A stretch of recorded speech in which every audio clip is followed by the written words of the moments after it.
Ever met someone who feels custom built for you? Not just attraction, alignment. They laugh where you laugh. Finish your stories. Predict your thoughts. You call them your soulmate, your best buddy, your mirror in human form. It feels effortless. Finally, someone who gets you without translation. Every shared look says same mind. Every silence feels like peace. But what if that connection isn't magic? It's method. Each joke they echo, each pain they reflect, is a quiet download. They study what lights you up, what breaks your voice, and feed it back until you confuse imitation with understanding. It feels safe. That's the trick. Because nothing lowers a guard faster than being perfectly seen. And nothing manipulates deeper than being perfectly copied. By the time your moods sync and your opinions merge, they already know what to say next. Because you've been teaching them the script all along. This isn't destiny. It's design, built to guide your mind the moment you see them as part of you. And listen, I'm not showing you this so you can use it. I'm showing it so you can spot it. See the warning signs. Know when the mirror is real and when it's an act. By the end of this, you'll know the difference. And when you finally look for it, you'll see what's missing. When you stop just for a moment and let others sit with what they're doing. The kind of pause that makes your reflection nervous. You'll see it. That flicker, like they're afraid you finally noticed. The reflection will hesitate, just a blink too slow. That's the first red flag. Because the liar always cares more about the image than the truth. Look closer. The smile stays, the eyes don't. You'll feel it. That thinness behind the likeness. A mirror shows form, not soul. When the mirror cracks, it doesn't apologize. It just finds a new face to copy. When the mirror moves on, it doesn't disappear. It reappears. Same pattern, new mask. And if they stay, the reflection sharpens. Every phrase you use becomes a line in their script. Every micro-expression you make becomes a calibration mark. They don't just mirror your smile anymore. They time it. Half a second delay, just enough to look spontaneous. But why do they do it? Two reasons, one calculated, one hollow. Some use the mirror as a weapon, to slip closer, bypass your guard, and steal warmth they can't earn. They study empathy like a language they never learned to speak. Others are predators, just empty. They copy to exist. No inner shape, no center, only reflection. They crave your reactions, because that's the only way they feel real. And some use the mirror as a mask. They copy not to feel or to feed, but to hide. Every reflection they offer is a borrowed costume, stitched from the traits you admire, so you never see the face beneath. Either way, the result's the same. You mistake imitation for intimacy. And once you believe it, the mirror starts to lead. They match your tone before you speak, predict your mood before you feel it. Their words guide your rhythm, and that's red flag number 2. When the echo starts calling the tune, you've crossed from connection into choreography.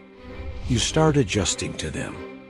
How they pause, how they breathe, as if your nervous system's been synced to their design. Every compliment becomes a subtle command.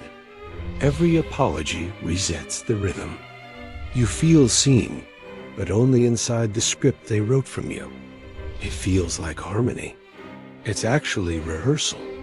Because what mirrors want most isn't closeness. It's control of tempo.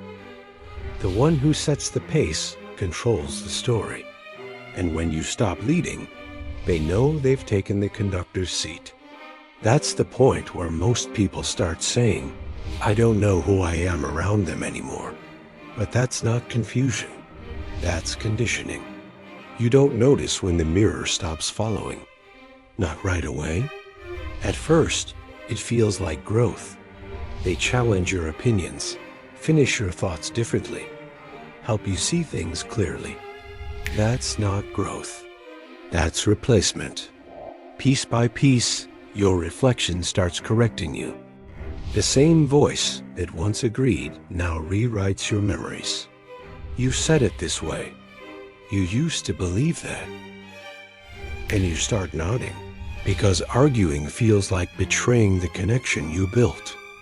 Then one day they test the edges, not something big, just a candy from a shop counter. A small act wrapped in laughter. You hesitate. They smile, and that smile says, "Prove we're the same." Then, if you have done as you were asked, the echo only deepens. But here's the twist. The mirror never wanted the candy. It wanted to see if you'd trade your reflection for its approval. If you'd betray yourself just to keep belonging. That's when the trap closes. You didn't become them. You erased you. That's red flag number 3, the correction. When the echo stops imitating and begins editing. They don't need to control your actions anymore. They control your recall. The story of you quietly rewritten inside your own head. Soon you defend their tone in your arguments. Quote them as if you thought it first.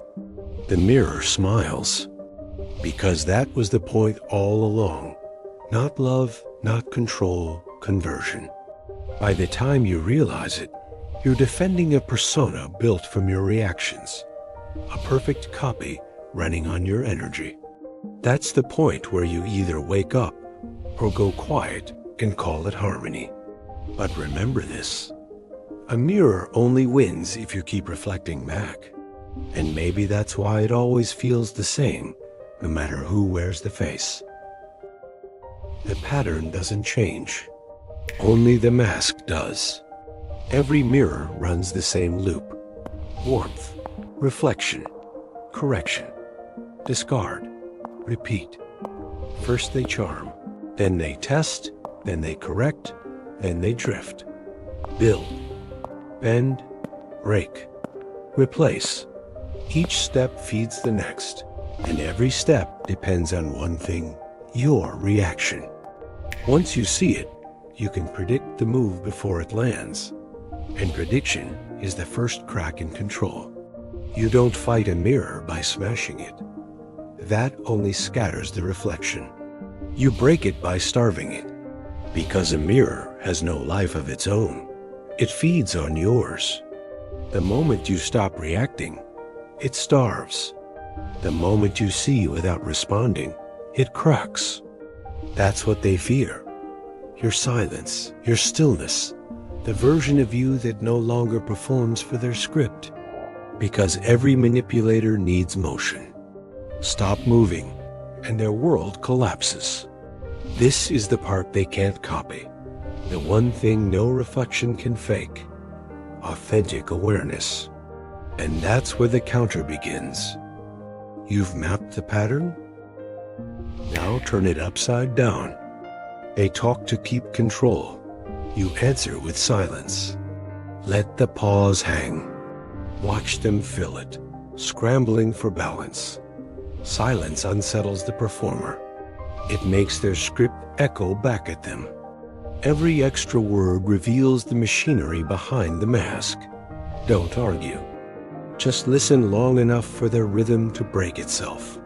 When you stop reacting, you're no longer prey, you're pressure. That stillness isn't surrender. It's command. Silence forces confession. It exposes need. It shows who depends on whom.